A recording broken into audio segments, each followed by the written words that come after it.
Halo teman sekalian dimanapun berada, ketemu lagi sama Mbak Eka di sesi kelas psikologi. Nah baik teman-teman semua, gimana kabarnya? Mbak Eka selalu berharap bahwa kita semua selalu dalam lindungan Tuhan Yang Maha Esa dan gak kurang satu apapun ya, alias sehat walafiat. Gak lupa Mbak Eka juga akan menyapa semua teman-teman yang baru bergabung atau baru menemukan channel ini. Selamat bergabung dan selamat menikmati konten-konten yang Mbak Eka tayangkan ya. Baik teman-teman, pada kesempatan kali ini sesi kelas psikologinya Mbak Eka akan membahas seputar perilaku-perilaku selingkuh. Nah ini ya, atau alasan-alasan yang mendasari seseorang itu biasanya melakukan selingkuh. Oke teman-teman, namun pada saat nanti kita membahas tentang hal-hal yang mungkin mendasari perilaku selingkuh, itu bukan berarti Mbak Eka ingin teman-teman semua untuk saling menuduh teman, saling menuduh pasangan ya, atau bahkan malah terinspirasi jadi pelaku selingkuh karena memang wah kok ada yang sesuai sama kondisiku ya. Nah enggak, tapi besar harapan Mbak Eka kita semua bisa berkaca pada diri sendiri agar kita tidak menjadi bagian dari orang-orang yang melakukan selingkuh. Oke baik, jadi teman sekalian, sekarang seperti biasa silahkan cari posisi yang paling nyaman untuk menyimak podcast ini. Nah, nanti teman-teman apabila podcast ini dirasa bermanfaat atau bisa menginspirasi orang lain ya, supaya tetap bisa melakukan hal-hal yang positif minimal di hal-hal kecil, silahkan share. Dan jangan lupa juga share konten ini atau podcast ini di media-media sosial yang teman-teman gunakan ya. Mari kita dukung lebih banyak orang supaya hidup dengan berkesehatan mental. Oke, pada kesempatan kali ini Mbak Eka akan memberikan sharing terkait 9 hal-hal atau 9 alasan yang bisa menjadikan seseorang itu memilih melakukan selingkuh. Nah, tapi nanti apabila teman-teman lain punya alasan yang lebih realistis atau yang menurut teman-teman Mbak Eka belum sampein, silahkan langsung aja tulis di kolom komentar. Siapa tahu sharing yang kita bagikan pada kesempatan kali ini bisa menginspirasi banyak orang untuk mengubah cara berpikirnya supaya mereka bisa berpikir dengan lebih baik dan lebih positif. Baik teman-teman, mari sekarang kita lihat ke nomor 1. Ingin menaklukkan misteri yang membuat hidup mereka seolah-olah akan menjadi lebih menarik.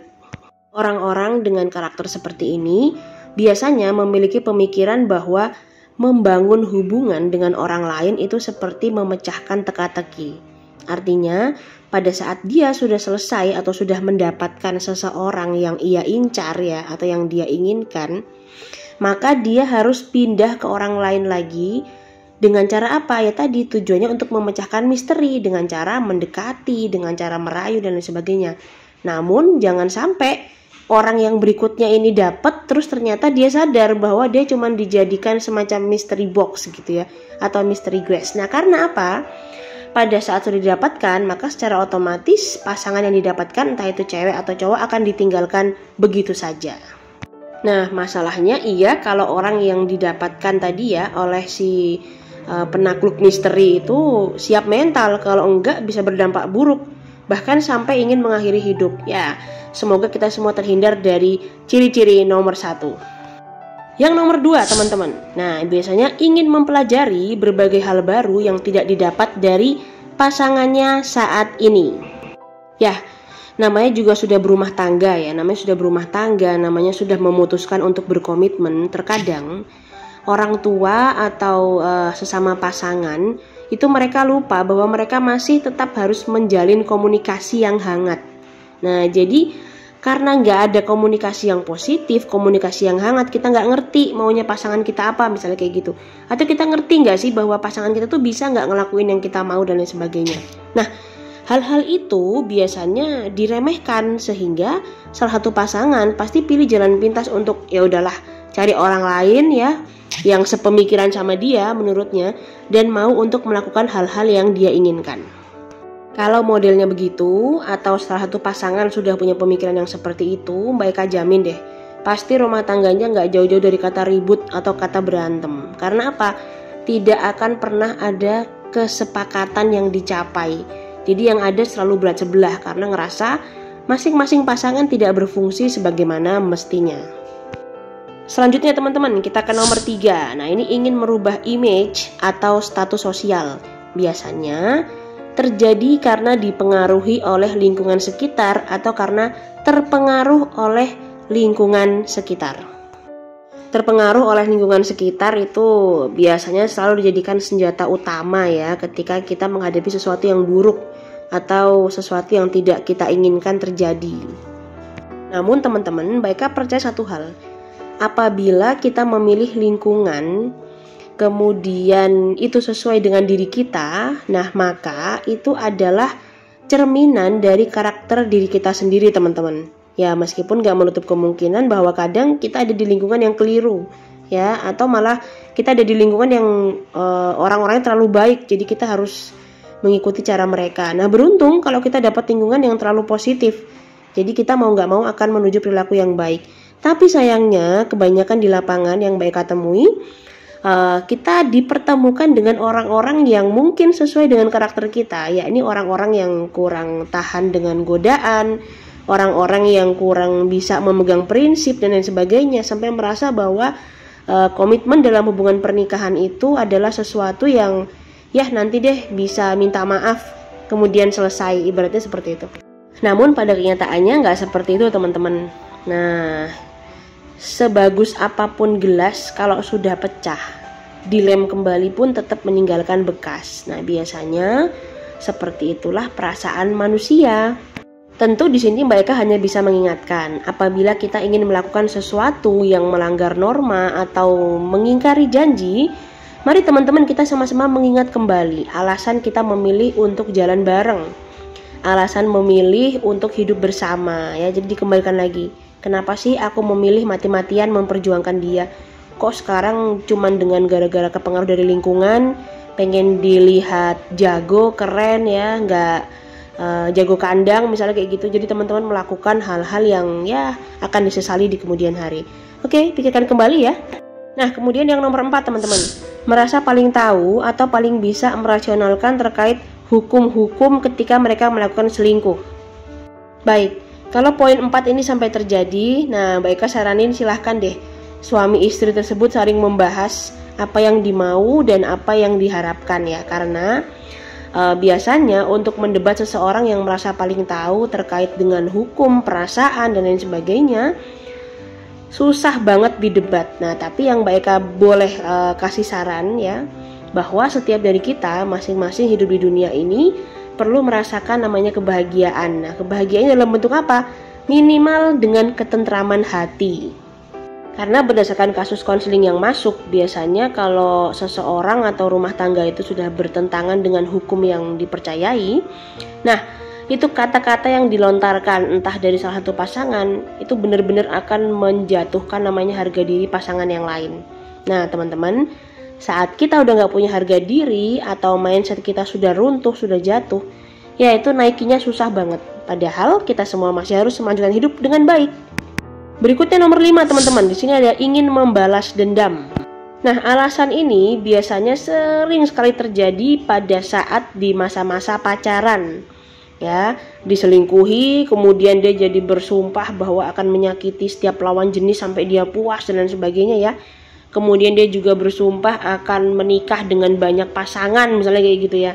Nah itu terjadi biasanya seperti itu. Namun teman-teman di luar sana percayalah bahwa semakin kita menuruti hawa nafsu itu, semakin tidak akan ada ujungnya. Dan terakhir, kita juga tidak akan pernah mendapatkan apa-apa karena hidup kita hanya diselimuti dengan perasaan marah, benci, dengki, dendam dan lain sebagainya. Jadi udah deh, ikhlasin aja hal yang sudah lalu. Ingat, kita hidup di saat ini untuk kehidupan kita saat ini dan masa depan. Kita nggak lagi hidup di masa lalu. Kemudian kita menuju nomor 6 teman-teman. Ya, alasan seseorang melakukan selingkuh. Di nomor 6 itu ada meyakini bahwa dirinya pantas mendapatkan yang terbaik.